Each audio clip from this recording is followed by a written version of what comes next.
Shalom everyone, welcome to Out of Africa Torah session. My name is Tatra Cohen and this week we are on Parashat 35 and the name of this Parashat is Nasso, which simply means take. This was the instruction coming from God to Moses to take a census, another census. If you remember from our previous Parashat, Bamidbar, in the desert, we also saw a huge census of the children of Israel where the Levites were not counted. But in this specific one, the Levites were counted, and they were counted according to their clans. And as we see also in this Parashat, their sole responsibility was about the Mishkan. And we could see them when they pitched the Mishkan, they would immediately pitch their tents also around it to show how much serious they were with their responsibility.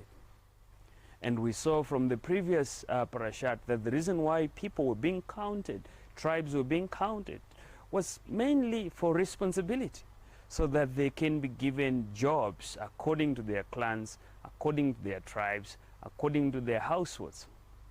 And we see that this is the order of the house of God even today. If you know your responsibility in the house of God, you are more likely going to cause a blessing among your brethren, among your people, within your community, rather than causing confusion. So it was a good thing that they were counted. But we see that today on this Parashat, we are introduced to these three clans of the house of Levi. And from these three clans, already the clan of Kehat was already mentioned in the previous Parashat. So they are not discussed much today. We see that in this Parashat, the clan of Gershon were in charge of the covering, the fabrics of the Mishkan, of the tabernacle, that is. Whereas the clan of Merari were in charge of the structure, you may say the poles, the frames of the tabernacle.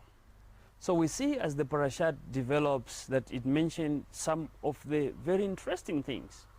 For example, the mitzvah of Sota, concerning the married woman who is suspected or accused of having committed adultery.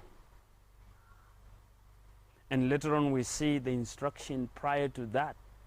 And if she was just being suspected without committing this act, we see that it was also a way to affirm or to reunite and to help the husband to see that my wife has been faithful or she wasn't faithful.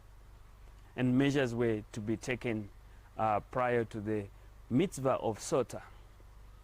We see that Nasso also discuss another strange law, and that is the law of a Nazarene or a Nazarite, a person who takes upon himself a vow, whether it's he or she takes upon himself or herself a vow of a Nazarene. And this would come with a number of things, including abstaining from wine, from grape juice, from getting haircuts. Like today, as we get haircuts, some of the haircuts may appear to be funny to other people. And we also see that this person who is a Nazarite was also prohibited from touching a corpse. So we see that this was a form of sacrifice. In other words, we see a model of how a Nazarene or a Nazarite was supposed to live according to the covenant which they had entered, or the vow which they had entered of a Nazarene. You would ask yourself, why would one want to become a Nazarene? Of course, there were many reasons prior to that. Then we see, as this Parashat concludes from chapter 6, especially from verse 22, it begins to give other instructions, mainly about the priest. And this was the instruction to Aaron and his sons to bless the children of Israel. And like what I always tell my friends, especially here in Africa, especially those in the churches, that when it comes to the issues of blessing and prayer, the Lord God of Israel has already given us instructions on how we are to bless, how we are to receive blessings, and who is to bless, and so forth. And we are introduced on chapter 6 to what is known as Birkat HaKohanim, the blessings of the priest. And this is one of the favorite things that in almost every Jewish community we recite this prayer with the coming of the Shabbat, on the eve of the Shabbat, or on every Friday night we recite this prayer because it brings so much blessing to the Jewish people. So with all these things being mentioned in the Parashat, allow me to dwell on the last part of this Parashat, which I really like a lot, the instruction given to Aaron and his sons that he should bless. Of course, there are traditions different depending on which congregation, which community you may be coming from. Some, they, of course, according to the tradition of the priest, they would stretch their hand creating the letter Shin, according to many, to represent the name Shaddai, of course, which comes with the intention of God to provide, or the aspect of God to sustain everything that we may need. Now, when you look at these words which I just mentioned to you, the Lord bless you and keep you.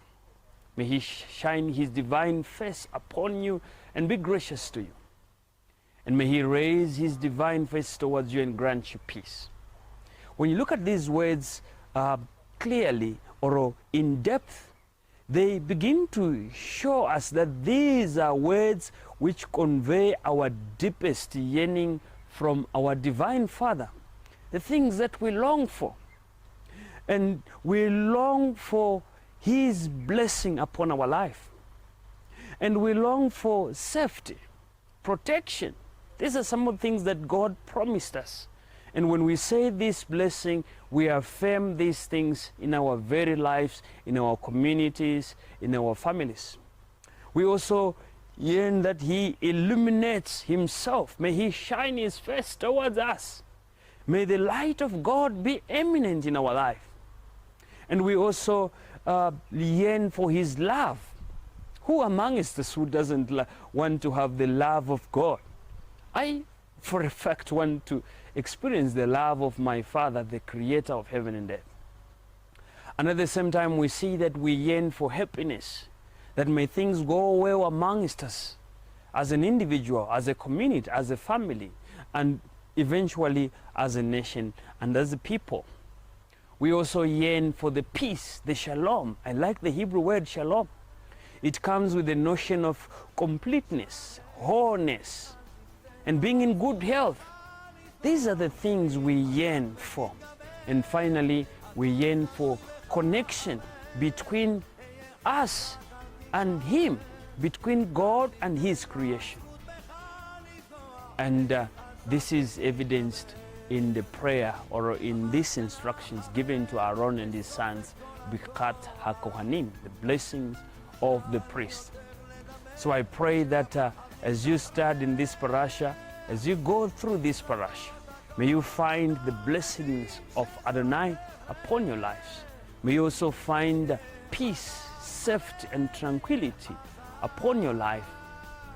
And mainly the happiness, the joy, the peace, and the connection that we get when we remember Him.